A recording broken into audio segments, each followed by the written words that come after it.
ಈ ನಡುವೆ ಮುಸುಕುದಾರಿ ಬುರುಡೆ ಚಿನ್ನಯ್ಯನ police custody ಅವಧಿ ಎಕ್ಸ್ಟೆಂಡ್ ಆಗಿದೆ. ಈಗ ಪಶ್ಚಾತ್ತಾಪದ ಕಣ್ಣೀರಿಟ್ಟಿದ್ದಾನೆ ಆತ.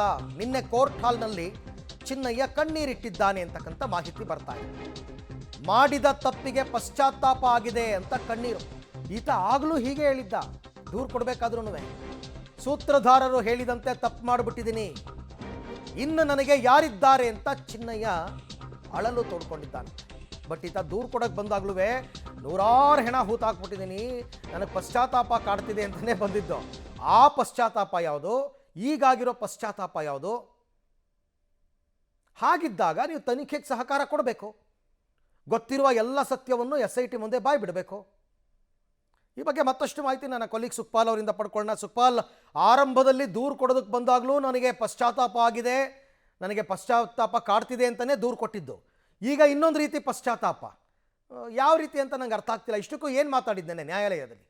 ಅರವಿಂದ್, ಆರಂಭದಲ್ಲಿ ದೂರು ಕೊಡುವಾಗಲೂ ಅದೇ ರೀತಿ ಪಶ್ಚಾತ್ತಾಪ ಆಗಿರುವಂಥದ್ದು, ಆ ಬಳಿಕ ಬಂಧನಕ್ಕೊಳಗಾದಾಗಲೂ ಅದೇ ರೀತಿಯಾಗಿ ಆತ ಹೇಳ್ಕೊಂಡಿರುವಂಥದ್ದು, ನನಗೆ ಈಗ ಆ ಪಶ್ಚಾತ್ತಾಪ ಆಗ್ತಾ ಇದೆ, ನನ್ನ ಜೊತೆ ಯಾರು ಇಲ್ಲ ಅನ್ನುವಂಥದ್ದು. ಅದರ ಜೊತೆಗೆ ಈಗ ನಿನ್ನೆ ವಿಚಾರಣೆಗೆ ನ್ಯಾಯಾಲಯಕ್ಕೆ ಹೋದಂಥ ಸಂದರ್ಭದಲ್ಲೂ ಅಲ್ಲೂ ನ್ಯಾಯಾಧೀಶರ ಮುಂದೆ ಆತ ಕಣ್ಣೀರಿಟ್ಟಿದ್ದಾನೆ. ನಾನು ಆ ಸೂತ್ರಧಾರರು ಹೇಳಿರುವ ರೀತಿಯಲ್ಲಿ ನಾನು ಎಲ್ಲವನ್ನ ಮಾಡಿದ್ದೇನೆ, ಆದರೆ ನನಗೆ ಈಗ ಪಶ್ಚಾತ್ತಾಪ ಆಗ್ತಾ ಇದೆ, ನಾನು ಯಾಕೆ ಇದನ್ನು ಮಾಡಿದ್ದೇನೆ ಅನ್ನುವಂಥದ್ದು, ನನಗೆ ಮುಂದೆ ಯಾರು ಗತಿ ಅನ್ನುವಂಥದ್ದನ್ನು ಆತ ಹೇಳ್ಕೊಂಡಿರುವಂಥದ್ದು.